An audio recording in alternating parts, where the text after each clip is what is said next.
Hello and welcome to Thought-Provoking Tech. I'm Zach, and in today's video, I'm going to be combining Parsec and Paperspace in unison to make a cloud gaming desktop. So a little bit about that before I actually dive into creating that.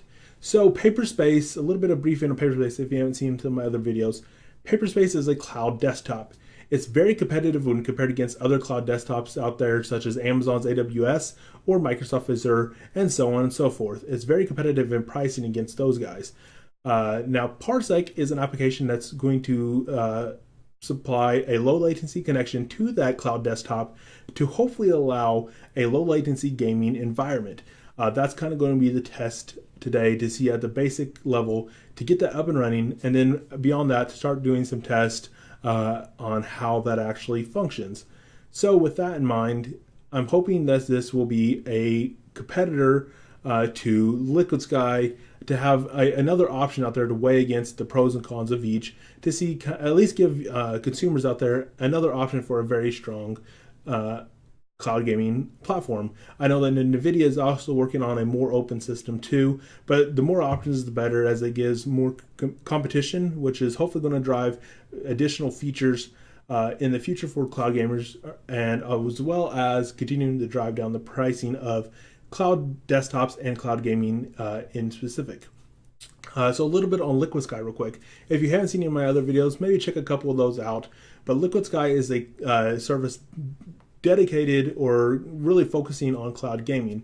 It was a great application, but they had a very rough patch from the upgrade to Liquid Sky 1.0 to Liquid Sky 2.0 with a very long down time period and a very rough patch as they're kind of doing the upgrade. Essentially, the upgrade on the most basic level was going from Windows Server 2012 to Windows Server 2016, which is essentially going from Windows 8 to Windows 10. They had a lot of issues in that upgrade. A lot of the promises that they had made for the Liquid Sky 2.0 still haven't been delivered. They look like they're going to have a very cool application when it gets done, but there's been a lot of issues and a lot of rough patches. And I use my cloud desktop for much more than just gaming. I use it for 3D CAD, I use it for rendering, I use it for doing video editing, and much more along those lines. So with that in mind, I needed some alternative, and that's kind of how I stumbled upon Paperspace, because it is so competitive against those other options out there on the market, such as AWS, as I already mentioned. So today's video is going to be combining Paperspace with Parsec and kind of getting that up and running. And then from here on out, I hope to have some follow-up videos, if this works good, to kind of go head to head with Liquid Sky and the Parsec Paperspace combo, and kind of seeing how those two perform in different tasks and different games, and see which is actually the best option out there. So without further delay, let's go ahead and jump to this video, and we'll go ahead and start setting up the process.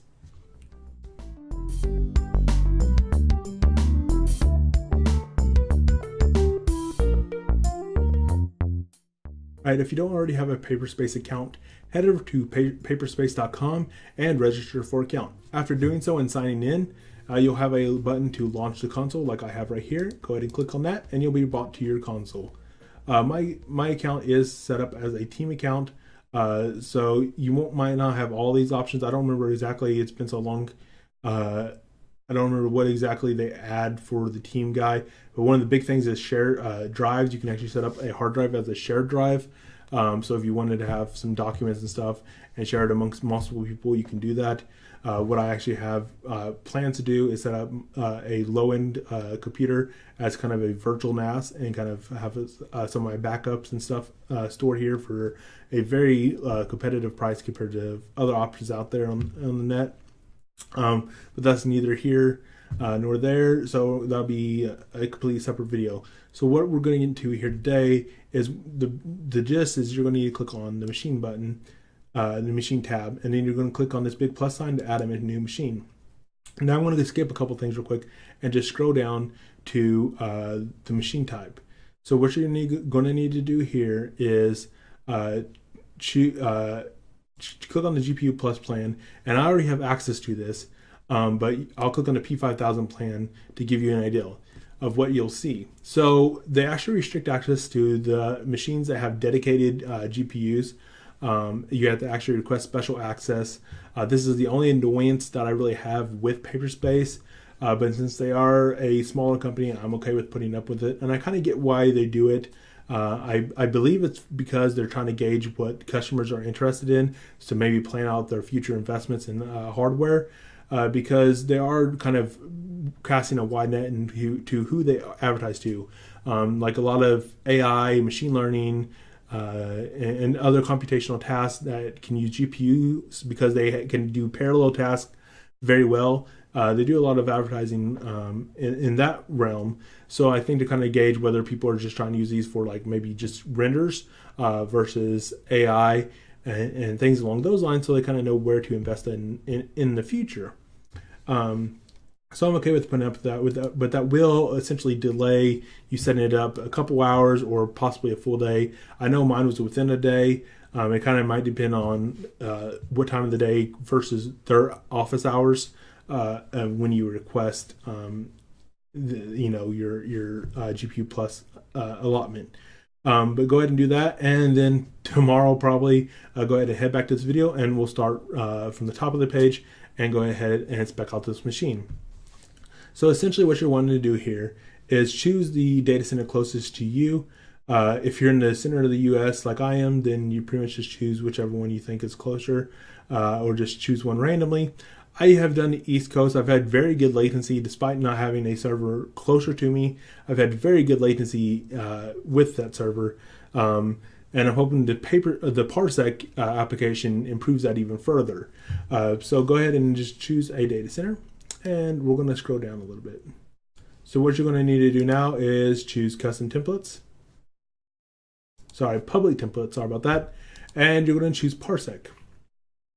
After that, you'll see that the machine allotment has greatly reduced to just a few machines that are compatible with gaming type hardware. So what I'm going to be doing my video on is the GPU Plus plan. This is a pretty beefy machine. It's an 8 logical core CPU, 30 gigabytes of RAM, an 8 gigabyte M4000 GPU with 8 gigabytes of dedicated VRAM, and the SSD I'm actually going to upgrade to a 250 gigabyte SSD. I'm going to go hourly because I don't plan on gaming that much in my cloud gaming application, so it's definitely not worth $200 a month for me. So I'm going to go with the hourly option. This will cost a flat rate of $7 a month no matter how much I play, even if I don't play anything at all. But it's only going to cost me 40 cents an hour on top of that to play on this cloud gaming computer. So I'm going to go in with that option. I always upgrade to the 250 gigabyte because it's just $1 more for 2.5 times your storage. So you won't have the network and stuff below.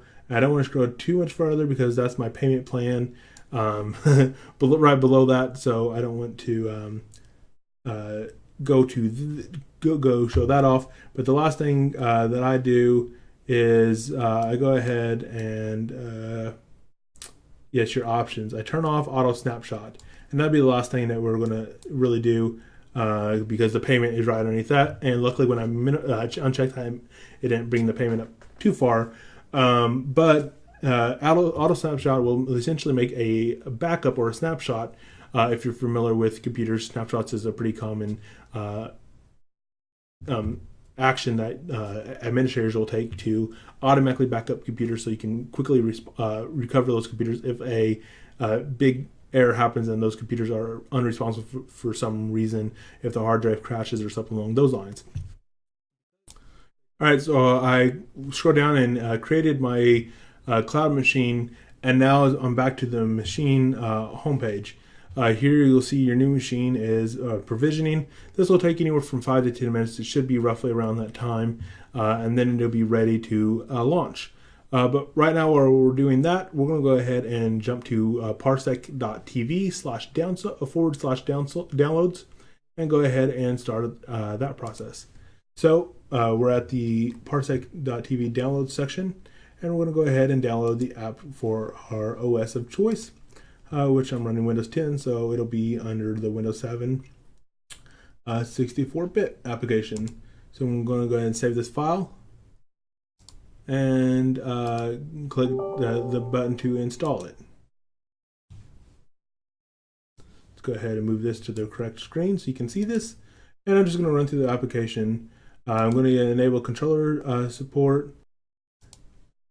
All right, so the UAC thing could cause disconnects. If we have that option, I will disable that, but I usually just don't disable UAC just as an added level security key. It's not the greatest security solution, but it's better than nothing. All right, so what I have now is the Parsec login screen. So I'm going to go ahead and go to here, and I'm going to go ahead and enter my information. All right, so I moved that to the other screen real quick, but as you can see here, it'll ask you if you want to allow connections to the computer. Since this is going to be the computer I'm connecting from, I'm going to go ahead and click no. This computer is actually a decent gaming computer though, so I could actually use this as a host at the same point in time. Since I moved, I do have a much better internet connection with like a 25 megabit per second upload, so I theoretically could use it as a gaming source, but I'm going to go ahead and click no at this point in time, and I'm going to go ahead and bring back the Parsec window. So as you can see here, what you'll see here is at host, you can turn on hosting still after the fact, even if you don't do it right off the bat. If you had another computer up right now, you'd be able to connect to it from right here. And you have a whole host of different options right here for how you want to set up your settings and how you want to kind of tweak all that. You can set bandwidth, you can limit it, or set the quality of your LAN so you can have it on balanced, or you can have it on quality. So there's a bunch of different options here to tweak, and we might deal with those as they come across if we have any issues that we want to tweak. So we're going to go back here, and the machine's already ready. So real quick, I'm just going to name this GPU Plus, so I can remember that this is a GPU Plus. Of course, I could just look here and see that as the specs of it and see that it correlates to the GPU Plus, but I'm just going to make that as simple as possible. All right, so what you're going to do here now is click on the open, and it'll open the machine on the browser, which is actually a really cool feature that you can open your Windows desktop from a browser. That's really cool feature about Parsec, or Paperspace. Sorry about that. That is a feature of Paperspace. Now you can see that since I ran the Parsec kind of setup thing, it already has Steam, Origin, Blizzard, all that stuff kind of pre-installed. It has the Parsec app already pre-installed, and you'll see over here a README file for, let's see, right here you'll see a README file for Parsec. This is not normally on there, so this is relating directly to Parsec. So this is telling you some tips on how to run it and getting everything up and going. Sure, what you're going to want to do here is essentially set up your Parsec account and log back into that. So I'm going to do that real quick, and then I will be right back. All right, so I've logged into the Parsec app on my Paperspace computer, and now it's asking if I want to allow connections to this computer. Since this will be the server or the host, I want to click yes here. And then you'll have the console here, and now you should see that you are set up as a connection point. So let's go ahead and jump back to our local machine, and let's see if we can connect to the host. So it appears to be working, but it's on the wrong monitor. One slight issue is I don't have a mouse at this point in time, so that's a weird issue. I'm going to go ahead and get off of the paper console, and I'm going to go ahead and see if that fixes the fact that it did not have a mouse. All right, so yeah, it seems like that fixed the mouse issue. 1 second, I need to get Paperspace or Parsec working so that it is not running, for one, in full screen mode, so I can move it. So one thing I did notice is if I was logged into my Paperspace computer through the Paperspace browser or through the Paperspace app, for that matter, I think you'd have the same issue, is it caused the issue with the mouse, so you couldn't see the mouse. Another issue is it's opening the Parsec app in full screen, so I can't move it to my screen that I'm recording from. So I'm going to go ahead and take care of both of those things real quick, and then I'll be right back. Well, I already took care of the mouse thing by closing my Paperspace browser window or getting back to the console on that, and that my mouse instantly reappeared, except for it was on the wrong screen. So I'm going to go ahead and make this so it opens in windowed mode and see if that allows me to move the Parsec window to my recording screen. Right, so it looks like it's working, guys. You can see the mouse now. The very basic things are working. So what I'm going to do now is sign into all my services, get all that stuff going, and kind of get some things installed real quick, get some Steam apps installed. All right, so I'm in the Liquid game. I didn't want to include the whole thing. I just wanted to test it out for a little bit, get some kind of first feedback, and I don't want to include the entire gameplay because, to be quite honest, I'm not all that great at Rocket League. So I just want to include a little bit of snippet as I kind of talk about it real quick. So kind of my first impressions so far is responsiveness is top notch. I honestly can't tell the difference between this and playing locally. Other than the fact that I am quite horrible at Rocket League, I can't really tell any difference between playing locally and if I was, playing on a computer in New York. So on that part, I give it very good points for being a viable option. So at this point in time, I don't want to focus too much on Rocket League because Rocket League is a great game to testing out because it is a less graphical intensive game, which makes it good for just testing responsiveness and latency. I don't know if there's a little more scientific option to test latency. I might be able to figure something out to try to gauge a more accurate way to gauge kind of input latency between this versus Liquid Sky. But both of them seem to be very viable options. So I will probably do a follow-up video kind of with a head-to-head on those. And like I was saying, Rocket League is really good to test the latency and the responsiveness part because it is less graphically intensive, so it takes that factor kind of out because anytime you're trying to be scientific or in comparison, you want to limit the amount of variables you have. So by taking out the graphics out of the factor, for the most part, I mean it does have graphics still, but it's definitely on the lower end of the spectrum on the graphical intensity.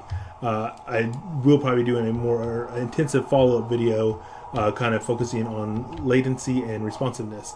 So with that said, I think that pretty much wraps up my initial kind of thoughts with the Paperspace plus Parsec combination, and I'm going to go ahead and jump back to the console after this game is over, so you don't have to sit through my horribleness and our team getting completely stomped right now. Alright, so there's one last thing I wanted to talk about real quick. When you go to your machine's console, if you click right here, you can launch straight into that console, but if you click down here, you can get into more detailed settings. The auto shutdown feature is a feature I wanted to talk about. I have mine set to 8 hours, so it'll automatically shut down after 8 hours if in case I forget to shut it down. There's two options for shutting it down. You can shut it down from Parsec. When you're in Parsec, if you hit just the normal shutdown window in the virtual or inside of on the cloud machine. So when you're in Parsec, just hit the bottom left and button, the Windows button, and click shutdown, and that'll shut it down normally. In addition, you can also shut it down through this console right here. But if you do forget, the auto shutdown feature will take care of that for you. So I do recommend cutting that down. By default, it's 1 day. I recommend turning it to 8 hours. That's a decent gaming stretch for anyone, I think. And it does that kind of minimize your charges. All right, guys, so that pretty much wraps up this video. Thanks for watching. If you did like this video and you found it helpful, hit that big like button. I greatly appreciate that. If you're not an already existing subscriber, hit that subscribe button to stay tuned for more great videos from thought-provoking tech. And if you're an already existing subscriber and haven't done so already, or if you're a new subscriber, hit that bell icon and that'll let you be notified every single time I release a new video, so make sure you never miss one. Check out the links in the description below, also as the ones that rotate throughout the video for different community social media sites that I'm on, ranging from Twitter to Discord. Discord has a great community. Actually, Parsec has a great Discord community. So if you need any help, I'm willing to help in the description or in the chat below this video, but also Parsec has a good, great Discord community. And also I'm kind of building up a little Discord community of subscribers. We have different chats, text chats from anything from cloud gaming to 3D printing to cryptocurrency. So if you're interested in that stuff, come to the Thought Provoking Tech server and chat about some of that stuff. I'm definitely interested in kind of growing that and seeing where it goes from here. Also, just continue. Also, there's some links to support Thought Provoking Tech, including a link to my Patreon account. One thing I will be doing with that is trying to make more public posts to try to make it kind of a hub for everything Thought Provoking Tech. So I probably will be doing some more blogish type posts that'll be completely public. So if you're interested, just bookmark that site and you can stay tuned for everything Thought Provoking Tech. And I don't want to make you have to feel like you have to contribute to kind of partake in the Patreon community. So I will be making more free type posts that are just more longer form that don't really fit good on Twitter because of the limited text space. So once again, guys, thanks for watching, and until next time, Zach out.